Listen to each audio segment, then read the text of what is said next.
Hello there, welcome to the Saroy channel, wherever you are in the world, and so much love to each and every one of you. And if you're new to this channel, you are so welcome, because there's nothing that beats a good story. I always say that it's so much better than a television program or anything like that, because when you're watching TV, you never ever get to experience the person's emotions or feelings. But when you're actually listening to a story, you can actually close your eyes and you can be taken to that place and become the character that you're listening to and feel what they're feeling. And it's so wonderful because you don't have to concentrate, you don't have to strain your eyes, you can just lie back and listen. And that's what stories are about. They just enrich our lives so much. So this is why I celebrate this channel, because stories just mean the world to me. And let's get started with tonight's story. Cole Irwin is sitting at the table on the Royal Caribbean cruise liner in the large buffet dining area with his wife Tessa and their 8-year-old son Juno. The cruise liner is cruising through the Baltic states from Sweden, Denmark, Estonia, Norway and Russia. This is the first time Cole and his wife have ever been on a cruise liner before. Let's not kid. They're very excited about this trip. The massive vessel is spectacular, with grandiose interiors swathed in luxurious patterned carpets, ornate glass lifts, fabulously elegant shops, and very extravagant cabins for many passengers.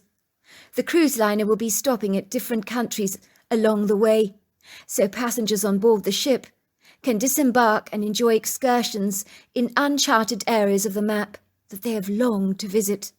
Let's just say for Cole and his wife Tessa, the big bear of the Baltic states, Russia herself, has always harnessed within them a curious intrigue.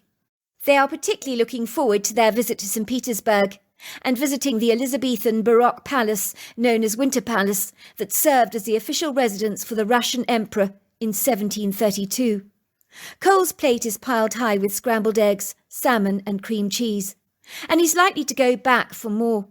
He has his beady eye on some Chinese noodles that smelt so delicious as the smoky taste of the oyster sauce hijacked his taste buds, screaming out for his attention, titillating and teasing him, reminding him that they did not appreciate being ignored. So much food, and not enough space to fit it all in. Even 3 days into their trip, he's noticed that the waistband on his trousers has regretfully become significantly tighter. Suffice to say, his wife Tessa was complaining bitterly last night that she could barely pull up the zipper of her skirt, which she was more than a little peeved about. Of course, he'd got the blame. Why does that not surprise him? People don't like to take responsibility for their own choices, do they? I mean, he didn't force his wife to eat all that food, did he? But she was coming down on him like a ton of bricks, as if it was all his fault. "I wish you wouldn't encourage me, Cole," she moans. "If it wasn't your insistence that I tried those spring rolls and that spinach and tomato pasta, I might not be bursting at the seams like a sausage that has been overstuffed." "Don't blame me for your overindulgences, Tessa. I merely suggested you tasted the food. I didn't expect you to pile your plate high with pasta and with spring rolls after you'd eaten all those smoky, sticky barbecue ribs." "What are you saying, Cole?" pipes his wife angrily. "That I deserve to have picked up all this weight? How dare you? I may remind you that you were saying, 'Go on, Tess, just try this, try that, oh, have a little more of this.' I hold you 100% responsible for my weight gain. I may remind you that you insisted the other day that I had 2 helpings of the Chinese mango sticky rice pudding." "Well, you were the one saying you fancied more. No one was forcing you to eat it, were they? I don't recall it required much encouragement on your part for you to go waddling over to the table for a second helping. From what I could see, wild horses weren't going to keep you away." "Now that's a lovely dig in the guts, Cole. You're really mean. You shouldn't have encouraged me, should you? You were saying I should have had more pudding, as we only live once. The way I'm going, Cole, they'll have to carry me off this cruise liner on a triple-size stretcher, or call the fire brigade to get me out of the bath. I can see it now. Hello, room service. My wife is stuck in the bath. She's so fat she can barely move. Someone needs to lift her out. Cole knows his wife's humour is laced with a measure of truth. If they're both not careful, they may be bouncing off this cruise liner, like two buoyant beach balls, rolling back home to their lives in Cleveland, Ohio, barely recognisable to any of their friends, buried beneath mounds of flesh, like two great big lumbering walruses. Two very happy walruses, but lumbering ones nevertheless. It wasn't a pretty picture to paint in one's head, but willpower, self-restraint and self-discipline was hard to acquire when surrounded by such seductive, tasty morsels of food that cajoled, wheedled and beguiled you with their tantalising rich colours, their clouds of steam, and tempting delicious aromas that were recklessly alluring in their persuasive appeal. By all accounts, making a simple decision about whether to canoodle with some pizza or sweet and sour pork was not easy, so it was best just to have both to ensure he didn't miss out. It was always better to have both, wasn't it? Regret should not be entertained, not on a trip like this. Cole had not failed to notice a warning sign outside the gym the other day, cautioning passengers to the very fact that the average person on a cruise liner puts on between 10 to 25 pounds on the trip. The food is so awesome, with exotic, spicy, piquant, aromatic dishes from all parts of the world. And if that's not bad enough, Cole was quick to notice a magnanimous ice cream machine that doled out massive amounts of soft-serve vanilla, chocolate and strawberry ice cream, as if it just flowed out of the taps like water, much like one of those dreamy machines you read about in Charlie and the Chocolate Factory. By all accounts, you could be eating soft-serve ice cream all day if you wanted to. So much temptation, so little willpower, no temperance whatsoever. He had remembered all the crates being loaded on the cruise liner on the first day they'd got here. He and his wife had watched the cargo vessels in the loading bay, containing crates of watermelons, bags and bags of potatoes, boxes of cabbages, boxes of tomatoes, crates of flour and sugar. He had looked at all the food and bemusement, shocked by how much food was being loaded on board, but now he understands why. There is food on offer here all the time. So much of it. You can enjoy another dinner served at midnight if you get an attack of the munchies. Suffice to say, he and his wife for the last 3 nights in a row had needed little encouragement and had piled their plates high with blue cheese, brie and English cheddar after a fabulous aerobic performance they thoroughly enjoyed during the nightly entertainment on board the liner. The happy couple had watched the aerobic performance by the gymnasts, who had worked up quite a sweat. So Cole and his wife were hungry from watching those gymnastics. Without fail, every night there had been fabulous entertainment on board the ocean liner, from comedy performances, plays, dancers, singers, aerobic stunts. The sign at the gym reads, "Do you really want to return back home, looking like a big fat blob of jello? How about some aerobic exercises to reduce the damage from overeating? Or enlist with some personal training sessions with Rod?"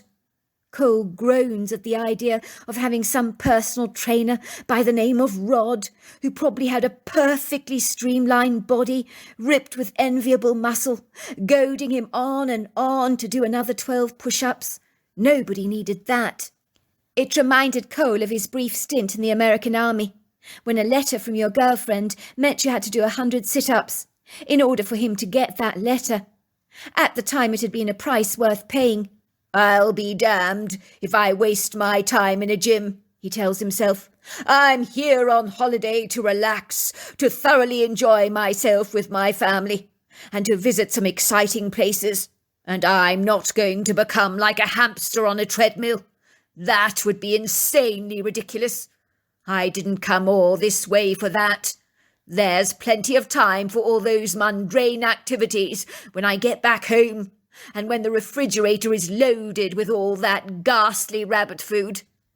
When he and his wife Tess had first boarded the ship and explored its luxurious deck, Cole and his wife had discovered the decks covered with ribbons of ladybirds clustered together in conjoined heaps, curtaining the floors of the cruise liner in their huge numbers. You almost had to push them away with your feet. There were just so many. Cole knew he'd never seen so many lady beetles in his entire life, and pondered as to where they came from. and why so many of these red and black spotted beetles carpeted the ocean liner, on the steps and the upper deck. Tessa had said excitedly, "This has got to be a lucky sign. Do you have any clue how lucky lady beetles are? But why so many, here on an ocean liner? I'm worried people are going to walk all over them, squashing them under their feet. Or the staff might sweep them up and throw them overboard. That would be a travesty that only invites bad luck." Cole shrugs his shoulders. "I hope not, Tess. They're marvellous. I could never harm a lady beetle. As you say, they're considered lucky. And judging by billions that have anointed this ship, obviously luck has ingratiated itself to our lives. Let's hope it sticks. But as to where they come from, I have not got a clue." Cole and his wife had enjoyed the sighting of seagulls that had cawed above the ship, happily snatching food offerings directed from eager outstretched hands, from people sitting on the balconies of their cabins that overlooked the water. As could be expected, his wife was among many of them, as the biscuits and cake she had pilferaged from the dessert table, just in case they got peckish, had certainly come in useful, as they were thoroughly appreciated by the hungry gulls. Cole grins at the thought of ever being hungry between meals on this cruise liner. It was not going to happen, but his wife was always stashing her acorns away for a rainy day, much like a squirrel. Maybe it was the naturally nurturing side of the female sex, to squirrel away extra provisions. The shopping on board the ship had been lots of fun, with luxurious things on offer, including some pretentious mementos of the ship, from glamorous T-shirts to caps, to mink and fox coats, and gorgeous selections of embellished Rococo Russian dolls, ornately painted in rich, shiny, bright colours, some very extravagantly priced, displayed behind glass cabinets with fabulously heavy price tags that could take your breath away. Cole had seen one set of Baroque Russian dolls going for $10,000, but they did seem to be adorned with a plethora of gold leaf. Cole had noticed there were lots of Brazilians on the cruise liner, but it was the woman he'd noticed that, like magpies, were driven towards anything that flauntingly glittered and gleamed. Cole had often accused his wife of being over-enthusiastic as a shopper, until he encountered some of these Brazilian ladies on board, who became animated over a 30% discount over some jewellery. The women were squeaking and squealing with delight, like ebullient teenagers. He was secretly rather glad his wife didn't fall for a bargain like they clearly did. It looked like they were getting their knickers in a twist over some colourful stoned rings. Two women were fighting over a turquoise ring, arguing with each other as to whom had seen it first. "I saw it first, it's mine!" "No, it's mine!" "It's mine, I saw it first!" One man intercedes and decides to fix the problem, declaring the woman who picks the hand he's made into a fist behind his back will get the turquoise ring. The women both agree to this decision, and the defeated foe walks away as if the entire world has crashed down on her shoulders. Cole did not believe he'd ever seen such a boot face before. He never believed in bargains. If something had a 30% reduction on it, it was because it was old stock that was difficult to sell. But for some people the word bargain or sale would send them into an excited frenzy, rather like bees around a honey pot. And these Brazilians were no exception. He couldn't understand the language, but the excitement, he did understand that. For a fleeting second during breakfast, Cole glances briefly at the old man, sitting at a wooden table for two, nearest the window, looking out over the ocean longingly, as if his wistful nostalgic thoughts are miles and miles away. The man rather reminds Cole of a comical garden gnome, as the man's angular face boasts a full beard of white hair, overgrown bushy eyebrows that are well in need of a trim, and a full head of white hair, with enviably no sign of a receding hairline. The man looks rather like an old sailor as well, for his skin is weathered, his demeanour rather reflective, if not a teensy-weensy bit sad. Cole noticed that the man has the same breakfast every single day without fail: 2 boiled eggs, a piece of buttered toast, a glass of fresh orange juice, completed with a cup of English breakfast tea. Talk about self-discipline. Cole is unabashedly impressed. "Where are you going?" "I won't be a moment. I'm coming back. Now don't let the waiter take my plate away, will you? I haven't finished all my sushi yet." His wife feels slightly peeved, rather aggrieved, as she watches her husband striding towards the old man. What's he up to now? She wonders. Cole can be like one of those annoying kids with ADHD, as he can't seem to stay still for very long. "Where is Daddy going?" asked Juno. "Nowhere, sweetheart," says his mother, ruffling his blonde hair affectionately. "Now, why don't you eat your chicken sausage, dear? It looks very delicious." "I want some ice cream. I don't want sausage." "But you can't have ice cream for breakfast." "Why not, Mummy?" "Because you can't, and that's final." "But that isn't final. It comes out of the tap like water.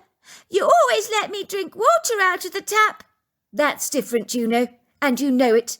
Ice cream is not water, it's full of sugar." "How do you do it?" says Cole, as he approaches the old man's table. He notices the piercing blue eyes of the man, who is stroking his white beard reflectively. He looks up and says, "Sorry, son. Are you talking to me?" He has a bewildered expression on his face, his albino eyebrows raised above his eyes quizzically, like two hairy caterpillars. "I don't see anyone else here," says Cole, pulling out a chair to sit opposite the man.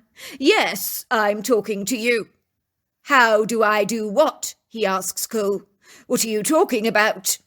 How do you manage to eat 2 boiled eggs and a piece of toast every day, when there is all that sumptuously delicious food out there, seducing us with their delicious smells?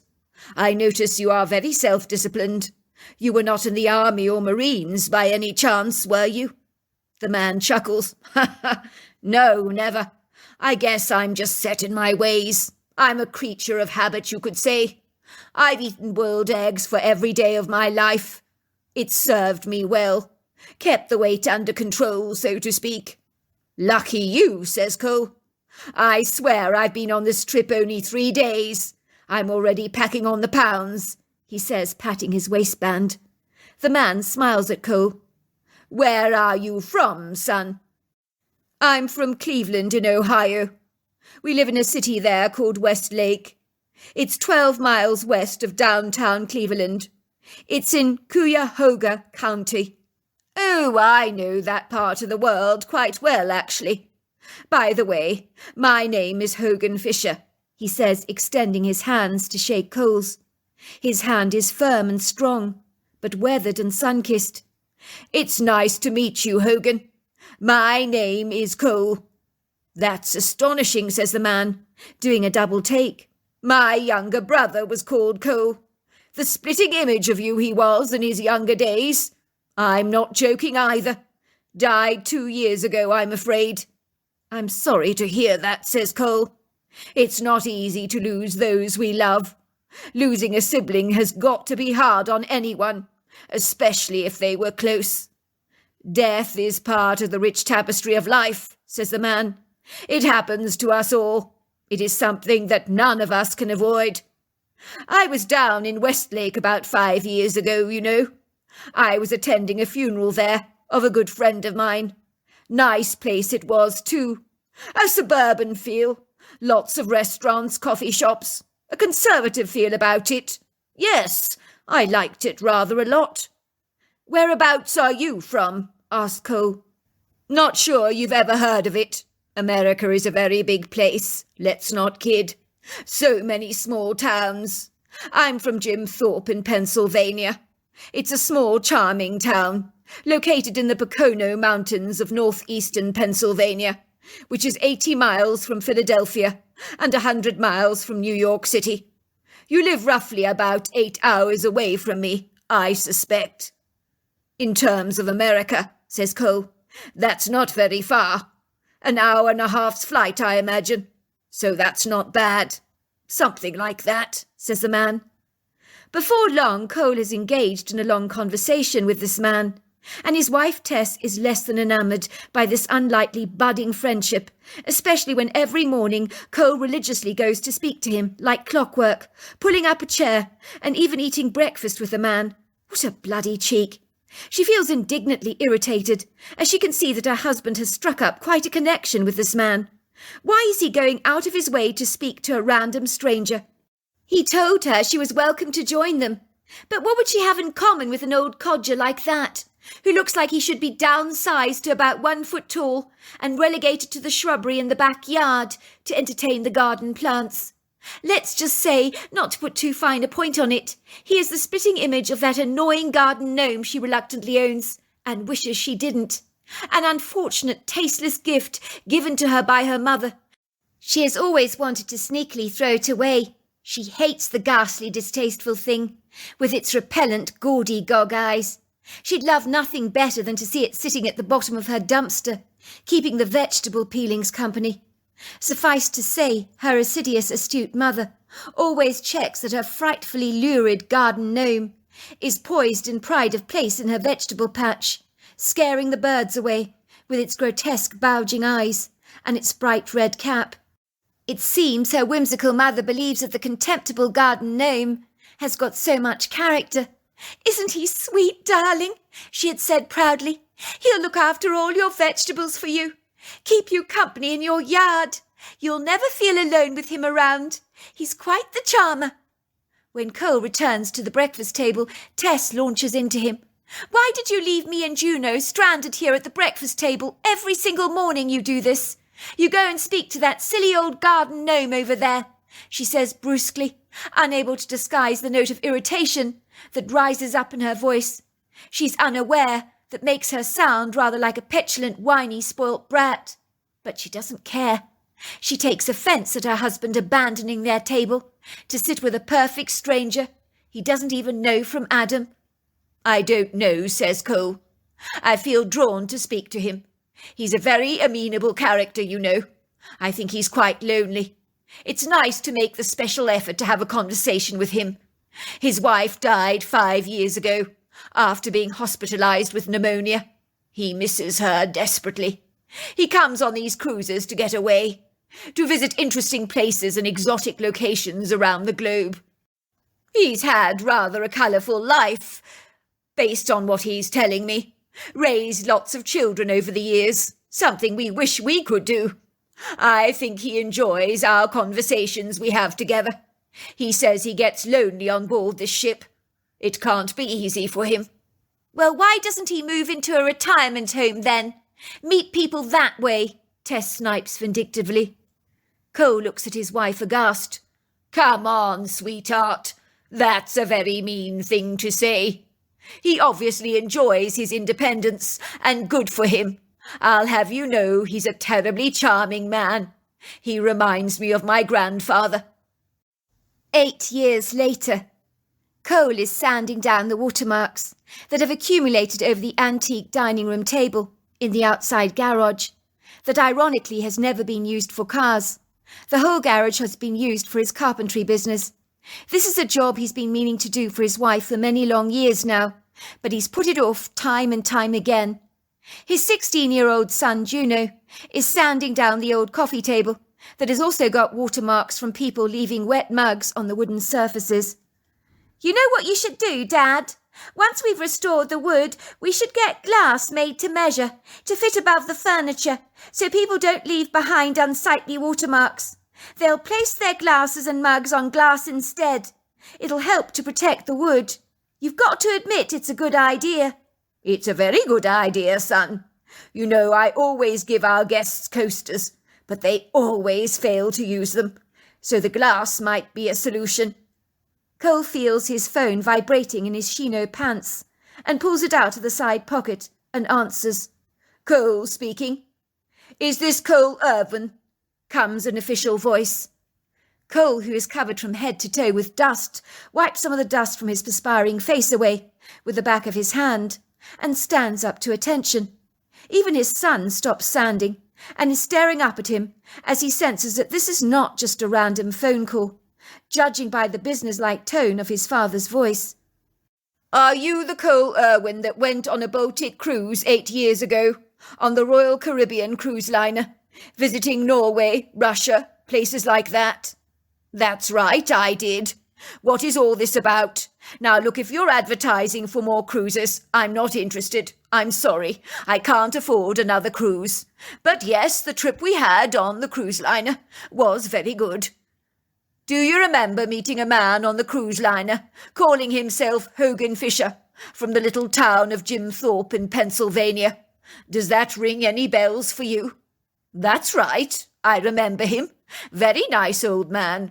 I often had breakfast with him every morning. I regret to have to tell you, Paul Hogan died 6 months ago, after a short illness. It was bladder cancer, I'm afraid, that took him. Quite fast it was. He didn't suffer, you'll be glad to know. Well, I'm sorry to hear the dreadful news, really I am. But without wishing to sound rude, what has this old man's passing got to do with me? We've been trying to trace you, Mr. Irwin, for quite some time. I'm very glad to have finally found you. You see, Mr. Hogan Fisher left you his estate, most of it. The house, of course, is in a bad state of repair, but it's a good fixer-upper for you. He did leave you $5 million in his bank account. Is this some kind of a bad joke? Says Cole. Because if it is, I'm not laughing. Sir, I don't appreciate that kind of humour. Some people might find it funny, but I don't. Because when I realise that this is a wind-up, I'm going to be very disappointed. Amused? Certainly not. No, this is not a bad joke, says the official voice, sounding slightly put out. Allow me to introduce myself to you. My name is Mr. Andrew Fryer. I am the attorney dealing with Hogan Fisher's estate. I knew him personally very well. I've already said too much over the phone to you, but you get the gist of everything. But why? I don't understand. Why did he leave me everything? That's nonsensical, Pipes Cole. I barely knew the man. He told me he raised about 12 children. Why would he not leave his estate to them? He did leave all his children plenty of money, so they've been given some cash, and a lot of it too. But he didn't want to give them too much. I gather he's written you a letter explaining everything. We would heartily appreciate you to come and view the property you've inherited. The estate agents are keen to know if you want to sell it. It's been sitting there abandoned for 6 months. There's been graffiti scribbled over the walls. The place is in a little bit of a mess, but it is something that can be easily fixed.